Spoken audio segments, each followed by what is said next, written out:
Hello.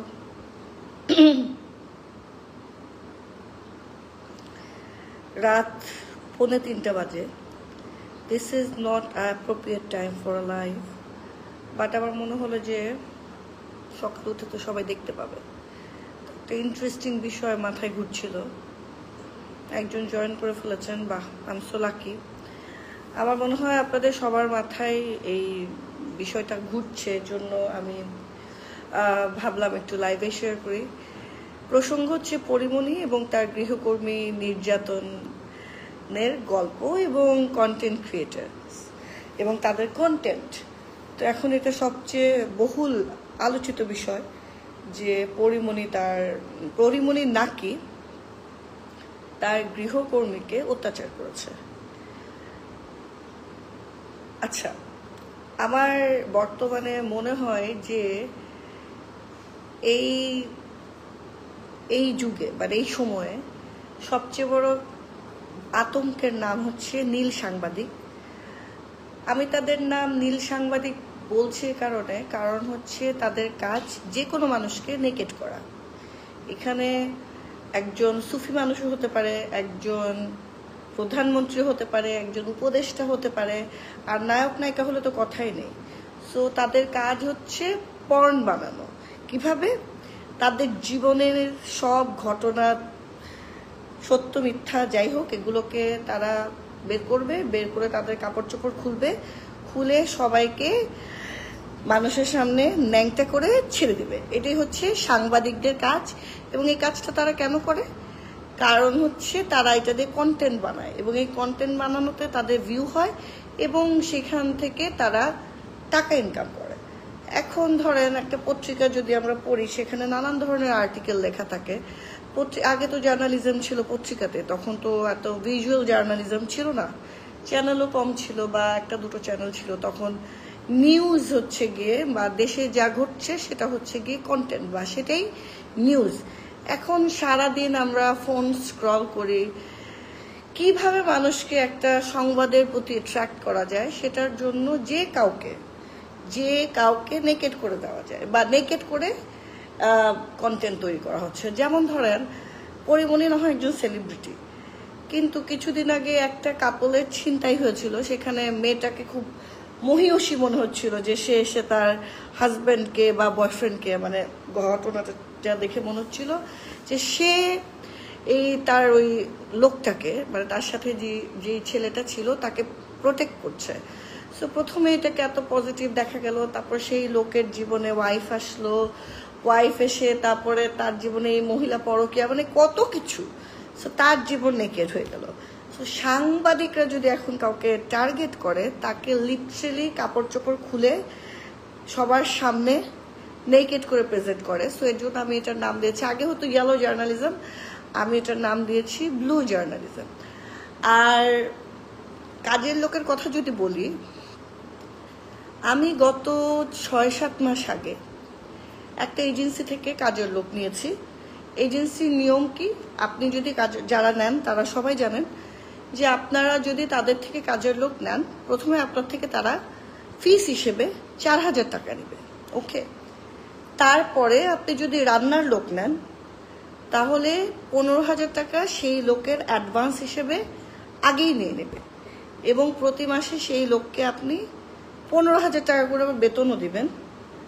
আর যে রান্না টান্না করতে পারে না এরকম লোক নিলে আপনার 12,000 টাকা বেতন হবে। প্রথমেই তারা একটা 12,000 টাকা রেখে দিবে। সো 12 মাস যাওয়ার পরে যে রান্না করতে পারে না তার বেতন হয়ে যাবে 13,000 টাকা, আর যে রান্না করতে পারে তার বেতন হয়ে যাবে 16,000 টাকা। কিন্তু এই 12 মাস যাওয়ার আগেই তারা প্রতি মাসের 1,000 টাকা আপনার থেকে অ্যাডভান্স নেবে, প্লাস 4,000 টাকা করে এই যে আপনাকে লোক দিচ্ছে সেটার জন্য নেবে। সো আপনি তো একটা ব্যস্ত শহরে থাকেন যেখানে আপনার অনেক টাকা খরচ হয়। তো এই টাকাটা খরচ হলে তো আপনার ইনকাম করতে হয়। আপনার ইনকাম করার জন্য আপনি যদি আপনার ঘরের কাজ থেকে কিছুটা সময় সেভ করতে পারেন, সেক্ষেত্রে আপনি কাজটা বেশি করতে পারেন এবং আপনার মানে অনেকেরই মাথায় আসে, যেমন আমার মাথায় আসে যে আমি ঘরের কাজটা আরেকজনকে দায়িত্ব দিয়ে আমি অন্য কাজ করি যেটা থেকে আমি টাকা ইনকাম করতে পারবো, প্লাস আমার শখের কাজ বা যেটা আমার কাজ। আর সবার তো আর ঘরের কাজ না। সো এই কাজটা আমি মন দিয়ে করতে পারবো, আর আমার ঘরটা একটু টাকা দিয়ে বেশি দেই বা টাকা দেই সে সামলাবে। কিন্তু আলটিমেটলি কি হয়, এই এজেন্সির লোকগুলো প্রথমে আপনার থেকে আমি দুবার এই ধোকা খেয়েছি, মানে দুটো এজেন্সির কাছ থেকে। তারা অনেক ফর্মালিটিস একটা কাগজ নিয়ে আসে, কিন্তু তাদেরকে যদি বলেন যে আমি আপনাকে একটা কন্ট্রাক্ট পেপার দিই, সেটা তারা সাইন করবে না। তাদের নানান কন্ট্রাক্ট পেপার আছে, সেই কন্ট্রাক্ট পেপারে আপনি সাইন করবেন, করে গৃহকর্মী নিয়োগ করবেন। সেই গৃহকর্মী টিকবে 2 মাস। 2 মাস টিকার পরে তাদের নানান ধরনের নাটক, যে এই নাটক আপনার মাথা নষ্ট করে দিবে। ধরেন নানান কিছু হতে পারে, এনিথিং, মানে ওরা যে কোনোভাবে আপনাকে ডিস্টার্ব করে ফেলবে। লাগলে আপনার সংসারে গ্যাঞ্জাম লাগিয়ে দিবে, চুরি করবে। তারপরে এরকম আপনি কমপ্লেন করবেন এজেন্সিকে, কারণ ওদের রিপ্লেসমেন্ট গ্যারান্টি, হ্যাঁ, মানুষ রিপ্লেসমেন্ট, যে আপনার যদি না পোষায় ওটার পরিবর্তে সে আরেকজনকে দিবে। সো 2 মাসের মাথায় যখন তারা ঝামেলা করা শুরু করে, তখন হচ্ছে রিপ্লেস করে দেয়। রিপ্লেস করে দেওয়ার পর সে 15 দিনের মাথায় ঝামেলা শুরু করে, তারপর সে আবার রিপ্লেস করে দেয়। সে ধরেন লাস্ট আমার দুটো এক্সপিরিয়েন্স, একজন হচ্ছে 15 দিনের মাথায় পালিয়ে গেছে, আরেকজন হচ্ছে 4 ঘন্টার মাথায় পালিয়ে গেছে।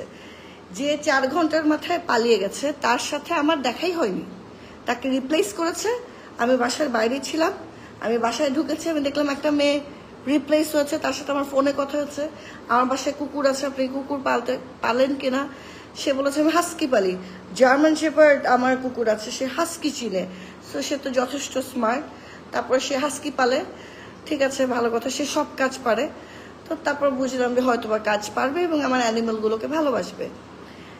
কিন্তু সে টিকেছে মাত্র 4 ঘন্টা। এখন তার সাথে আমি কি অত্যাচার করলাম যে সে 4 ঘন্টার মাথায় চলে গেল।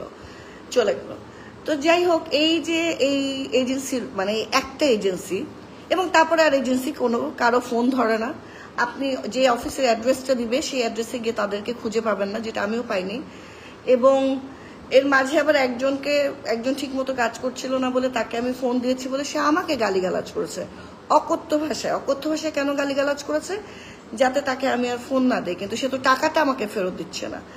টোটাল 4-4-8-8,000 টাকা এবং 15-15-30 মানে 38,000 টাকা আমার থেকে এজেন্সি নিয়েছে। এবং সে আমাকে প্রমিস করেছে 38,000 টাকার বিনিময়ে অ্যাটলিস্ট 1 বছর আমাকে গৃহকর্মী দিবে। কিন্তু সে 4 মাস এই প্রসেস কন্টিনিউ করার পর সেও গায়েব হয়ে গেছে, এজেন্সিও গায়েব হয়ে গেছে। এবং এই যে চক্র, আমার ধারণা এদের এই 3 জন থেকে 4 জন এক একটা এজেন্সিতে, এই 3-4 জনই কাজের লোক থাকে, যাদেরকে তারা বিভিন্ন জায়গায় রিপ্লেস করে আর টাকা নিতে থাকে। সেই চক্র ক্যান ডু এনিথিং। মানুষের জীবন জর্জরিত করার জন্য এরা যে কোনো কিছু করতে পারে।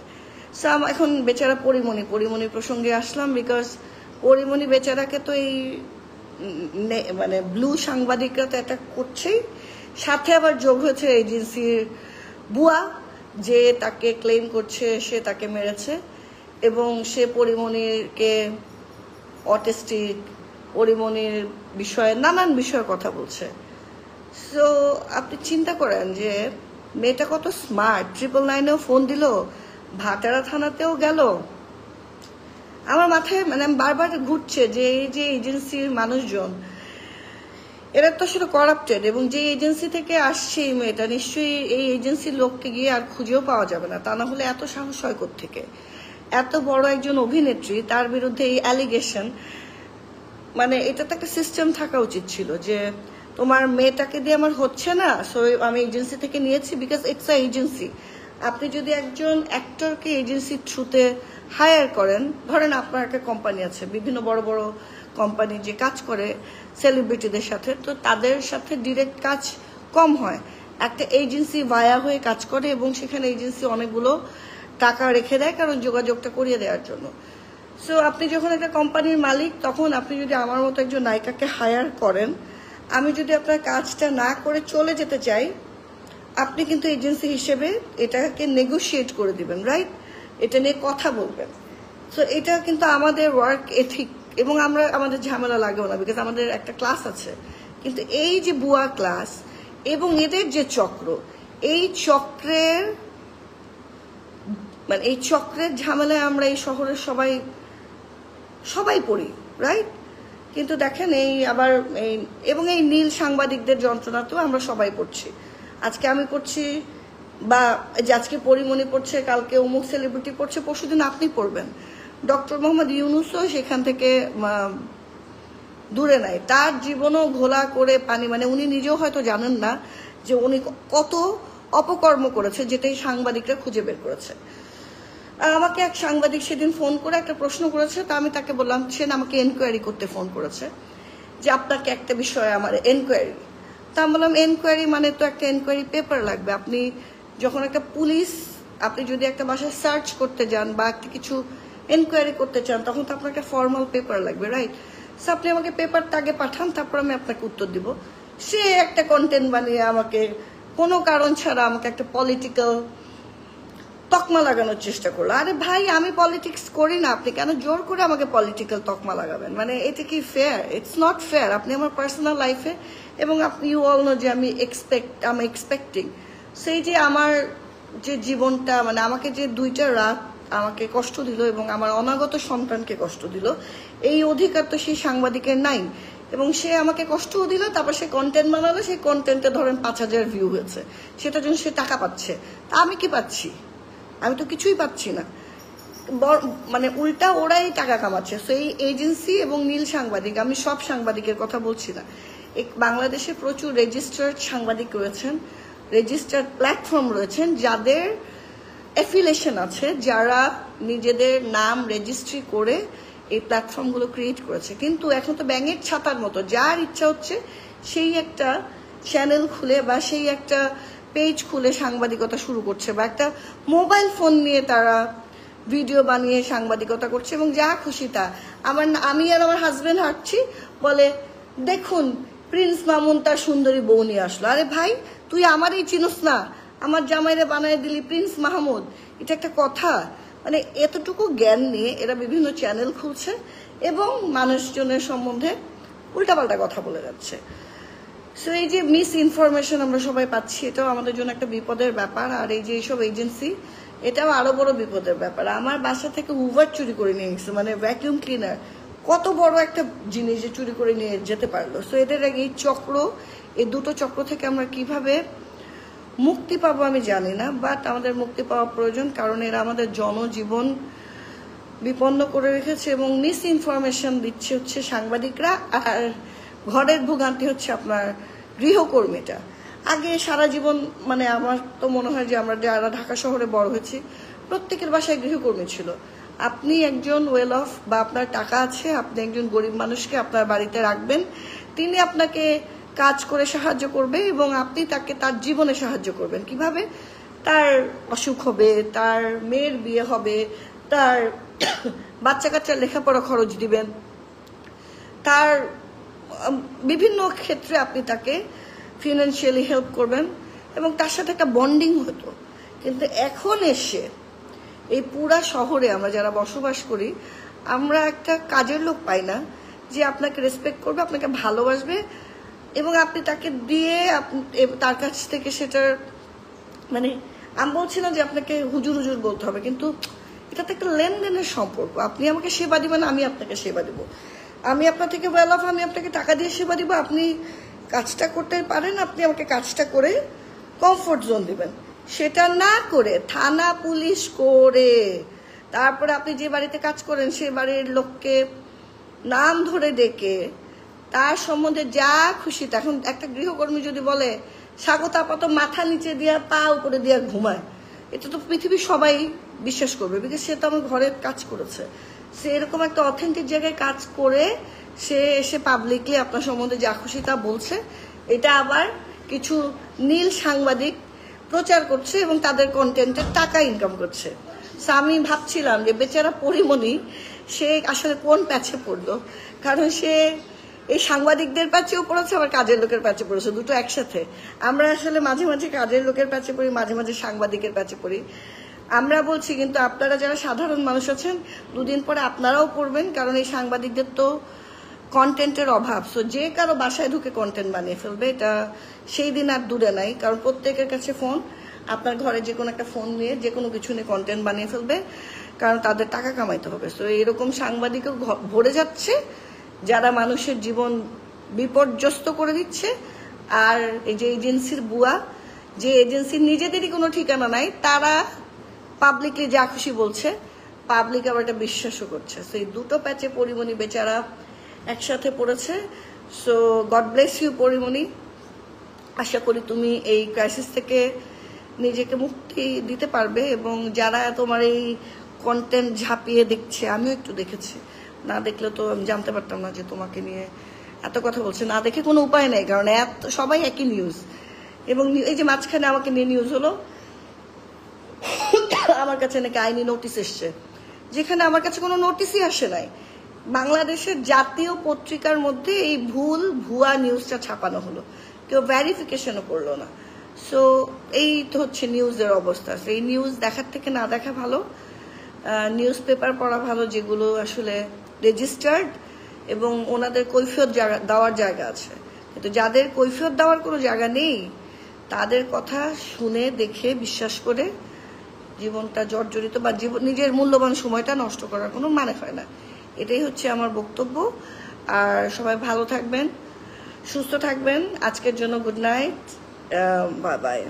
আর এই যে নীল সাংবাদিক এবং গৃহকর্মী থেকে বেঁচে থাকবেন বলতে পারবো না, কারণ গৃহকর্মী আমাদের সবার প্রয়োজন হবে।